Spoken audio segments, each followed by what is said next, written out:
অসাধারণ, দিতেই গলে যাচ্ছে। একদম দোকানের মতো কেনা লাড্ডুর মতো সুস্বাদু, সুগন্ধে ভরপুর এই লাড্ডু।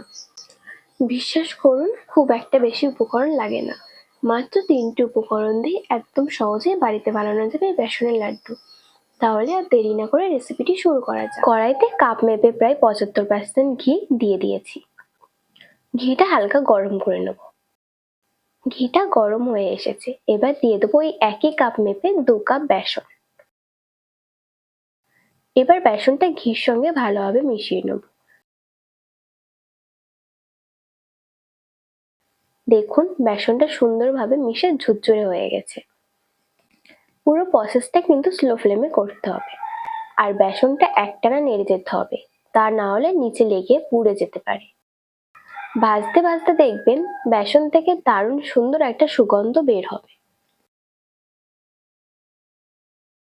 বেসনটা ততক্ষণ ভাজবো যতক্ষণ না বেসন থেকে ঘি ছাড়া শুরু করবে। প্রায় 15 থেকে 17 মিনিট মতো সময় লাগবে। পুরো সময়টাই গ্যাসের আঁচ কম করে রাখবেন। দেখুন, ধীরে ধীরে বেসন ঘি ছাড়তে শুরু করেছে। প্রথমে বেসনটা ঝুরঝুরে ছিল, এখন ধীরে ধীরে নরম হয়ে আসছে। এই সময় কিন্তু একটানা নাড়তে হবে। আর দেখুন কি সুন্দরভাবে বেসন ঘি ছেড়ে দিচ্ছে। আমার এই সময়টা খুবই ভালো লাগে। যখন দেখবেন বেসন পুরোপুরি ঘি ছেড়ে দিয়ে নরম হয়ে গেছে, তখন গ্যাস থেকে নামিয়ে নেব। নামানোর পর একটু নেড়ে নেব। এবার ঠান্ডা হতে দেবো। বেসনটা হালকা ঠান্ডা হয়ে গেছে। পুরোপুরি ঠান্ডা করবেন না কিন্তু, হালকা তাপ সহ্য করা যায় এমনই ঠান্ডা করবেন। এবারে দিয়ে দেবো 1 কাপ গুঁড়ো চিনি। এবার ভালোভাবে মিশিয়ে নেব। মনে রাখবেন 2 কাপ বেসনের জন্য 1 কাপ গুঁড়ো চিনি দরকার। দেখে মনে হচ্ছে হয়তো অনেকটা চিনি, কিন্তু না, এই পুরো চিনিটাই সুন্দরভাবে মিশে যাবে। দেখুন চিনিটা কত সুন্দরভাবে মিশে গেছে। এবার লাড্ডু বানিয়ে নেব।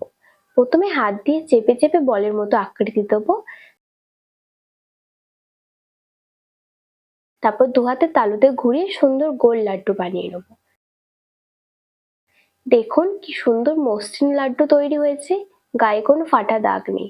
লাড্ডু যদি এমন মসৃণ হয় তাহলে বুঝবেন এটি একদম পারফেক্ট হয়েছে। এভাবেই সবগুলো লাড্ডু বানিয়ে নেব। আপনারা চাইলে পছন্দ মতো ড্রাই ফ্রুটস অ্যাড করতে পারেন। লাড্ডু বানানোর সময় এগুলো একটু নরম থাকবে, তবে ভেঙে যাবে না। পুরোপুরি ঠান্ডা হয়ে গেলে লাড্ডুগুলো সুন্দরভাবে শক্ত হয়ে যাবে। দেখো, লাড্ডুগুলো একদম সেট হয়ে গেছে। এবার একটা ভেঙে দেখায়। দেখুন ভেতরটা কি সুন্দর খাজা আর দানাদার হয়েছে। একবার এইভাবে বানিয়ে দেখুন, স্বাদে আর টেক্সচারে দোকানের লাড্ডুকেও হার মানিয়ে দেবে। আমার প্রিয় বন্ধুরা, আজকে বেসনের লাড্ডু রেসিপিটা কেমন লেগেছে সেটা অবশ্যই কমেন্ট করে জানাবেন। ভিডিওটি ভালো লেগে থাকলে আমার চ্যানেলটি সাবস্ক্রাইব করে ভিডিওটি লাইক করে দেবেন।